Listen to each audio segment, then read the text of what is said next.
میری والدہ داخل تھیں کئی سال پہلے ہسپتال میں، تو مجھے اس ہسپتال میں کچھ دن رہنا پڑا، ایک پرائیویٹ ہاسپٹل تھا، تو اس میں انہوں نے جگہ جگہ لکھ کے لگایا تھا ملازمین کو بخشیش نہ دیں، ہم ان کو بڑی اچھی معقول تنخواہ دیتے ہیں، سیلری بڑی عمدہ ہے، تو لوگ بخشیش نہ دیں۔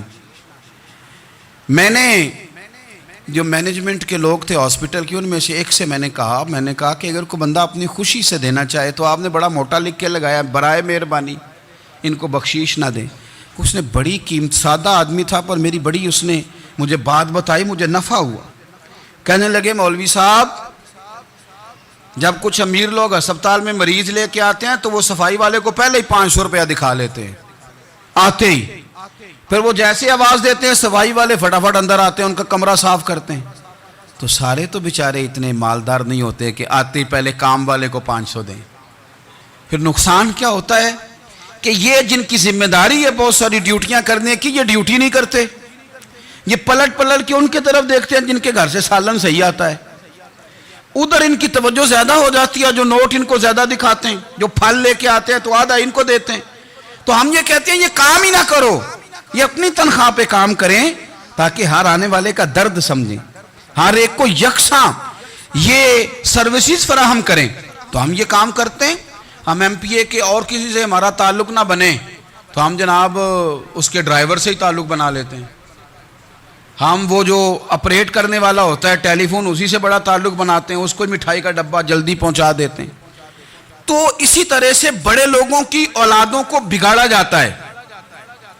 حضرت عاصم بن عمر رضی اللہ تعالیٰ عنہ، یہ سیدنا فاروق اعظم کے بیٹے تھے، مصر گئے تو لوگوں کو پتہ چلا حضرت عمر کے بیٹے آئے، لوگوں نے تحفے دیے، بڑی بڑی چیزیں آپ کو دی، حضرت عمر کا بیٹا آیا ہے، بڑے گفٹ دیے۔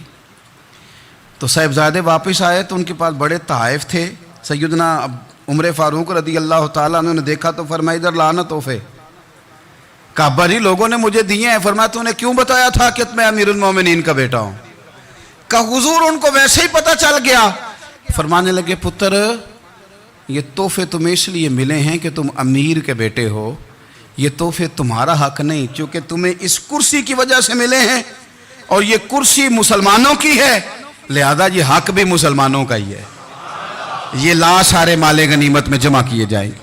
آپ اپنے گھر سے جب احتساب شروع کرتے ہیں، اپنے گھر سے، اور یہ یاد رکھیں یہ جو لوگ آتے ہیں آپ کے بچوں کو نوازنے کے لیے، یہ انہیں خراب کرتے ہیں، بگاڑ پیدا کرتے ہیں، یہ عجیب و غریب سی چیزوں میں مبتلا کر دیتے ہیں، بچوں کا نقصان ہوتا ہے کل کلام۔ پھر جو شاپر اچھا لے کے آئے پیر صاحب کے بچے ذرا اس سے پیار سے ملتے ہیں، نقصان ہو جاتا ہے، یہ دستے نگر ہو جاتے ہیں، یہ لوگوں کی طرف جیتے ہیں، دوسروں پہ ڈیپینڈ کرنے لگتے ہیں۔ حضرت ابو موسیٰ اشعری رضی اللہ تعالیٰ عنہ نے پہلے تو ایک قلین بڑا سونا تھا، تو آپ نے حضرت عمر کے گھر بھیج دیا کہ چلو ان کے گھر میں ان کی اہلیہ بچھا لیں گی، کہیں سے تحفہ آیا۔ پھر وہ جس کمرے میں مال غنیمت اور خزانہ رکھا جاتا تھا اس کی صفائی کر رہے تھے تو ایک دینار مل گیا، تو وہ دینار بچے سارے جا رہے تھے تو ان میں سے حضرت عمر کے ایک بیٹے کو چھوٹے کو بلایا اور بلا کے کہا پتر یہ دینار لے لو۔ حضرت عمر نے دیکھا کہ بیٹے کے ہاتھ میں دینار بھی ہے اور گھر میں قالین بھی ہے، ایک موقع پہ وہ قالین گیا، ایک موقع پر بچے کو ایک دینار دیا، تو حضرت عمر اپنی اہلیہ سے پوچھنے لگے یہ کہاں سے آیا قالین؟ کہا جناب ابو موسیٰ اشعری رضی اللہ تعالیٰ عنہ نے بھیجا ہے۔ بیٹے سے پوچھا دینار کہاں سے آیا؟ کہا مجھے انہوں نے ہی دیا ہے۔ آپ نے وہ دینار بھی لیا اور قالین بھی لیا اور اس کو لپیٹا اور جناب ابو موسیٰ اشعری کو بلایا اور اتنے سخت ناراض تھے، فرمانے لگے ابو موسیٰ اشعری سے کہنا میرے پاس پیدل آئے، گھوڑے پہ نہ آئے۔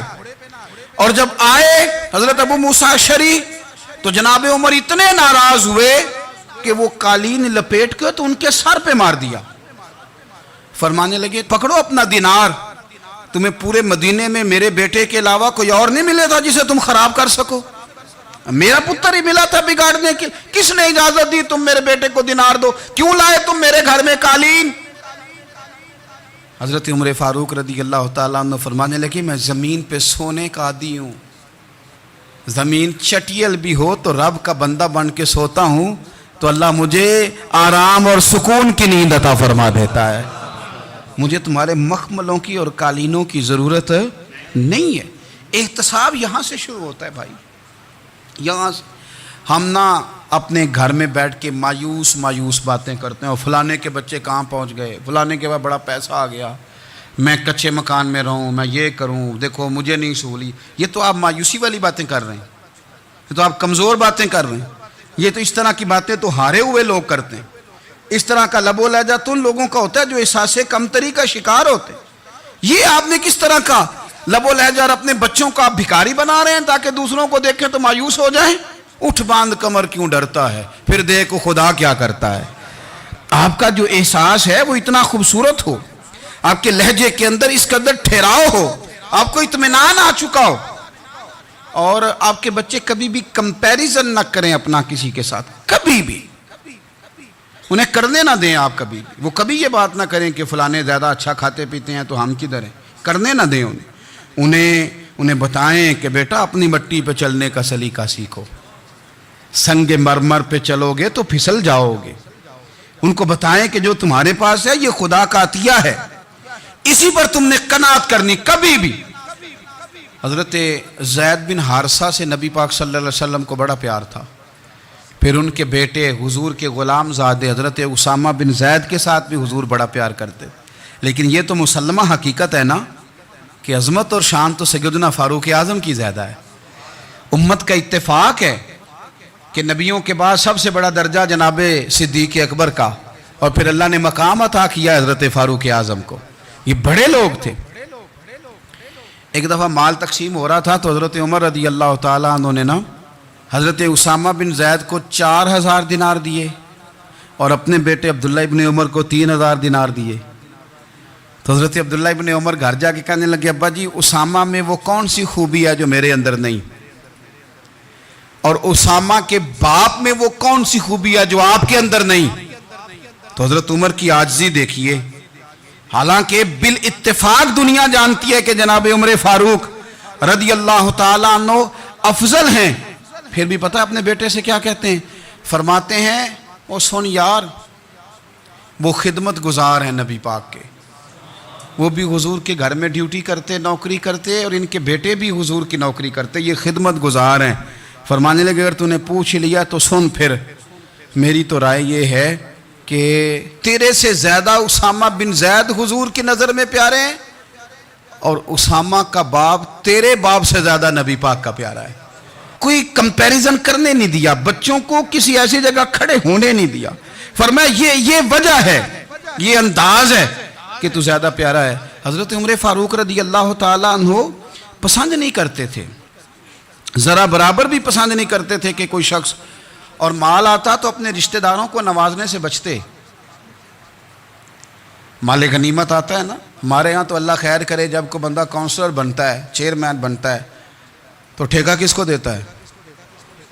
کوئی چلو بھتیجا مل جائے، کوئی بھانجا مل جائے، کوئی چھوٹا بھائی، اسے بھی کام مل جاتا ہے ساتھ۔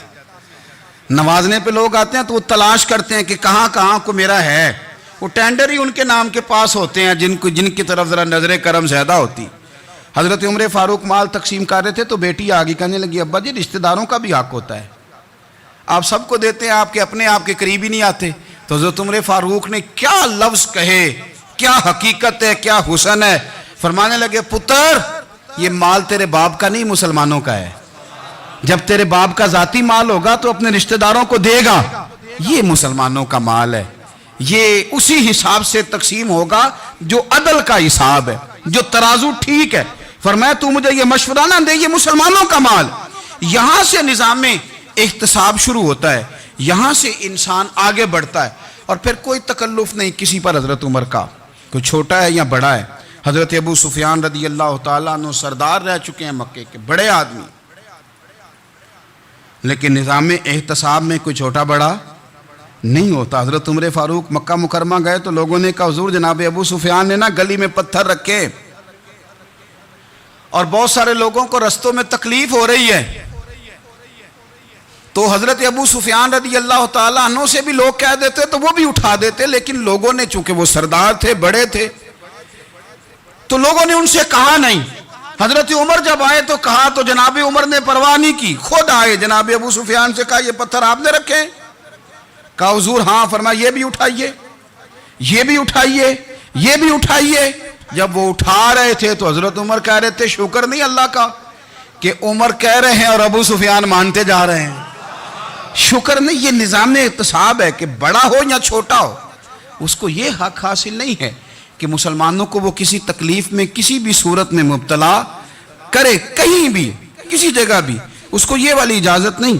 حضرت سیدنا عمر فاروق رضی اللہ تعالی عنہ.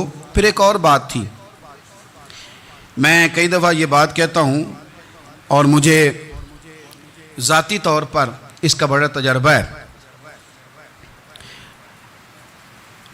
کچھ لوگ نا خوشامد پسند ہو جاتے ہیں, بڑی عمدہ تعریف کرتے ہیں, اوئے ہوئے ہو پل باندھتے ہیں پورے. آپ کے پاس آئیں گے تو کہیں گے جناب آپ سے زیادہ اچھا بندہ ہی کوئی نہیں. تو وہ نا آپ سے کام نکلواتے ہیں, پھر وہ کسی دوسرے کے پاس جاتے ہیں تو اسی طرح کا رویہ وہ دوسروں کے ساتھ کرتے ہیں. یہ عام لوگوں میں بھی مرض ہوتا ہے, عام لوگوں میں بھی. اور بادشاہ ہو بندہ اگر, پھر تو اس کا دل کرتا ہے میں اگر بادشاہ سلام ہوں تو دو چار بندے دیہڑی پہ رکھ لوں پر میری تعریف ضرور کریں. پابندی ہوتی ہے, لوگ یہ کام بڑے شوق سے کرتے ہیں. اور شیخ سعدی فرمایا کرتے تھے لکڑی کو گھن کھا جاتی ہے اور بڑے لوگوں کو خوشامد کھا جاتی ہے خوشامد. حضرت عمر فاروق رضی اللہ تعالیٰ عنہ اس معاملے میں بھی بڑے مضبوط تھے. ویسے مجھے اور آپ کو اچھا کون لگتا ہے؟ ہماری غلطیاں بتانے والا. ہمارے ایسا فرمایا کرتے تھے اپنے دشمنوں کی باتوں پر بھی غور رکھو, تمہارے دشمن تمہیں نکھار دیتے ہیں. تمہارے اندر جو کوتاہیاں ہوتی ہیں وہ تمہیں پتہ چل جاتی ہیں کہ یہاں میری اصلاح ہو رہی. ان پر غور کرو وہ کیا کہتے ہیں. حضرت عمر فاروق کی تعریف کی ایک بندے نے, کمال تعریف کی. وہ اس کا خیال تھا کہ رزلٹ بڑا شاندار آئے گا. بادشاہ کی تعریف ہوتی تھی تو پھر تھیلی جاتی تھی اشرفیوں کی, کمال رزلٹ آئے گا. تو حضرت عمر جب وہ پوری کر چکا نا بات تو فرمانے لگے تو خود بھی ہلاک ہوا اور مجھے بھی ہلاک ہی کر دیا ہے. خود بھی تباہ ہوا ہے مجھے بھی تباہ کر دیا. کس طرح کی باتیں کر رہا ہے. ایک بندہ اور آیا اور اس نے آ کے کہا کہ پوری امت میں سب سے افضل ہے فاروق اعظم آپ ہی ہیں. تو حضرت عمر فاروق فرمانے لگے تجھے تیری ماں روئے, ابو بکر تجھ سے بھی افضل تھے, تیرے باپ سے بھی افضل تھے, اور صدیق اکبر مجھ سے بھی افضل ہیں اور میرے باپ سے بھی افضل ہیں. یہ تو کس طرح کی بات کر رہا ہے. یہاں ہر شے ہضم نہیں ہو جاتی, فوری طور پہ لوگ ڈکار بھی پورا نہیں لیتے. قرآن مجید نے کہا فَلَا تُزَكُّوا أَنفُسَكُمْ هُوَ أَعْلَمُ بِمَنِ اتَّقَىٰ. اپنے منہ سے نہ کہو میں پاک صاف ہوں, اللہ زیادہ بہتر جانتا ہے کہ تم میں سے پرہیزگار کون ہے. اپنے منہ سے تعریفیں کرتے کراتے ہو, یہ مزاج چھوڑ دیں. حضرت عمر رضی اللہ تعالیٰ عنہ پسند نہیں کرتے تھے. ایک آدمی نہ چلتا تھا وہاں تو بڑا متکبرانہ چال کے ساتھ چلتا. حضرت عمر نے دیکھا, یہاں تک احتساب فرماتے تھے, زمین پہ زور زور سے پیر پٹکتا, چال بڑی اس کی متکبرانہ, لوگ بڑے پریشان ہوتے. حضرت عمر نے ایک دن سمجھایا, باز نہیں آیا. اگلے دن پہ درہ نکال لیا, لگائے 4 درے, فرمایا آج کے بعد نہ چلنا اس طرح مدینے میں پیر پٹک پٹک کے. اس وقت تو اسے غصہ لگا, لیکن کچھ دیر کے بعد نا جب غصہ اترا تو حضرت عمر کے پاس آیا, کہنے لگا حضور اللہ آپ کا بھلا کرے, آپ نے درے نہیں مارے, آپ نے تو شیطان بھگا دیا جو میرے ساتھ چمٹا ہوا تھا. چمٹا ہوا شیطان آپ نے مجھ سے بھگا دیا. یاد رکھیں مسند امام احمد بن حنبل میں حدیث ہے, اللہ کے پیارے رسول صلی اللہ علیہ وسلم فرماتے ہیں جو دنیا میں متکبرانہ چال کے ساتھ چلتا ہے نا, قیامت کے دن وہ اللہ سے اس حال میں ملے گا کہ رب اس سے ناراض ہوگا. متکبرانہ چال سے نہیں چلیں گے. تو حضرت فاروق اعظم رضی اللہ تعالیٰ عنہ کا یہ طریقہ تھا کہ آپ خیال کرتے. اور پتہ کس طرح کا آپ کا مزاج تھا, فرماتے تھے تقسیم کرو, دوسروں کا بھی خیال رکھو. جس طرح بندہ دیوانہ وار نہیں لوگوں کا خیال رکھتا کہ بندہ بگڑے کوئی نہ, دیوانہ وار. کچھ لوگ تبلیغ کرتے ہیں رسمی, اور کچھ لوگ ایسے ہوتے ہیں جو لوگوں کی اصلاح میں دیوانے ہو جاتے ہیں. ان کی خواہش ہوتی ہے یہاں بھی بندہ ٹھیک ہو جائے, یہاں بھی بندہ ٹھیک ہو جائے, یہاں بھی بندہ ٹھیک ہو. کچھ لوگ کڑی نگرانی کرتے ہیں کہ انسان بگڑنے نہ پائے. حضرت عمر فاروق رضی اللہ تعالیٰ عنہ نا گوشت والی دکان کے پیچھے جا کے بیٹھ گئے کئی دنوں تک. وہ کہنے لگا حضور یہاں کیا ہے, فرمایا تو اپنا کام کرنا. گوشت والی دکان پہ بیٹھے, کام کر اپنا, نگرانی کرنے لگے حضرت عمر. پھر آپ نے نا وہ بندے پکڑ لیے. کون؟ جو 2 دن مسلسل گوشت خریدنے آئے. پکڑ کے کھڑا کر لیا، فرمایا تو کل بھی گوشت لینے آیا تھا؟ حضور ہاں۔ فرمایا آج پھر کھائے گا؟ حضور جی۔ تو آپ فرمانے لگے کیا تیرے محلے سے غربت ختم ہو گئی ہے؟ تیرے رشتہ دار سارے پیٹ بھر کے کھاتے ہیں، تو دو دو دن گوشت لینے آتا ہے؟ فرمایا آج کے بعد مسلسل گوشت لینے آیا تو درے سے ماروں گا، خبردار یہ کام نہ کرنا۔ یہاں تک نظام احتساب کا جب خیال رکھا جائے پھر حالات بگڑا نہیں کرتے، پھر وہ قابو میں رہا کرتے ہیں۔ حضرت عمر فاروق رضی اللہ تعالیٰ عنہ اس ترتیب کے ساتھ اصلاح کرتے، اس ترتیب کے ساتھ۔ سیدنا فاروق اعظم رضی اللہ تعالیٰ عنہ کی ایک بات آخر میں عرض کرنی ہے، وہ میں بھی اپنے اوپر لاگو کروں، آپ بھی غور کریں۔ حضرت عمر فاروق رضی اللہ تعالیٰ عنہ نے خط لکھا حضرت ابو موسیٰ اشعری کو۔ آپ فرمانے لگے یاد رکھنا، جو گورنر، جو امیر اپنے رب کریم کی فرما برداری کرتا رہتا ہے نا، اس کی رعایا بھی اس کی فرما برداری کرتی ہے۔ اور جو لوگ اپنے رب کریم کی فرما برداری چھوڑ دیتے ہیں، پھر جنہوں نے ان کی فرما برداری کرنی ہوتی ہے وہ ان کی فرما برداری چھوڑ دیتے ہیں۔ آپ نے سپہ سالاروں کو خط لکھے تھے، فوج کے جو جرنیل تھے، کمانڈو تھے، ان کو خط لکھے تھے، فرمایا جو سپاہی نماز نہیں پڑھتا اسے فوج سے نکال دو، اور ساتھ لکھا تھا یاد رکھو جو رب کا وفادار نہیں وہ ہمارا کیسے ہو سکتا ہے، نکال دو ان لوگوں کو، فوج سے الگ کر دو۔ ہم آج جو بے پناہ پریشان ہیں، ہمارے بچے بات نہیں مانتے، شاگرد بات نہیں مانتے، ہم شکوے کرتے ہیں، بے ادبی بڑھ گئی۔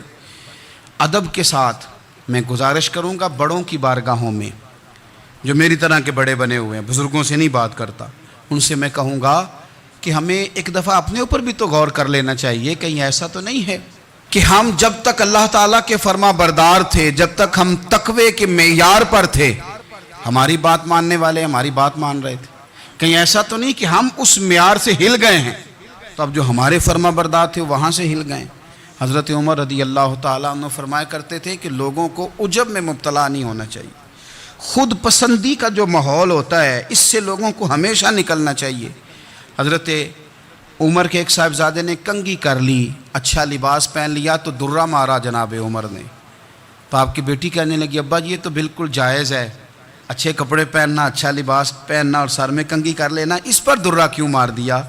تو آپ فرمانے لگے بیٹا یہ خود پسندی میں مبتلا ہونے لگا تھا، یہ اپنے آپ کو بہت بھلا سمجھنے لگا تھا، اس کا خیال تھا کہ میں ہی ہوں، میرے علاوہ کوئی نہیں، یہ اس مقام پہ جا رہا تھا جہاں اس کی تربیت رک جاتی، اس لیے درہ مارا ہے۔ ایک دفعہ حکومتی معاملات کے اندر آپ کی اہلیہ نے مشورہ دینا چاہا، بڑے کام بیویاں نہیں کرتی، بڑے بڑے معاملات میں مداخلت نہیں کرتی۔ ہمارے بر صغیر میں وہ بادشاہ نہیں گزرا کہ جو فیصلہ کرتا تھا تو کرسی پہ بیٹھ جاتا تھا اور پردے کے پیچھے اس کی بیوی بیٹھ جاتی تھی، اور جب وہ فیصلہ سنانے لگتا تو یوں گردن پیچھے کرتا اور اہلیہ جو کہتی وہ فیصلہ سنا دیتا۔ لیکن ایک دفعہ خاتون نے ایک آدمی کو حضرت عمر نے معزول کیا تو آپ کی اہلیہ نے، اس آدمی کی اہلیہ حضرت عمر کی اہلیہ سے ملی ہوں گی، تو خاتون نے ذرا سفارش کرنی چاہی، تو جناب عمر فاروق رضی اللہ تعالیٰ عنہ کے ہاتھ میں عصا تھا، ڈنڈا تھا، 2-3 دفعہ زمین پہ مارا، فرمایا تمہیں کس نے اجازت دی ہے حکومتی معاملات میں مشورہ دینے کی؟ یہ مشورہ مولا علی دیں گے یا عثمان غنی دیں گے؟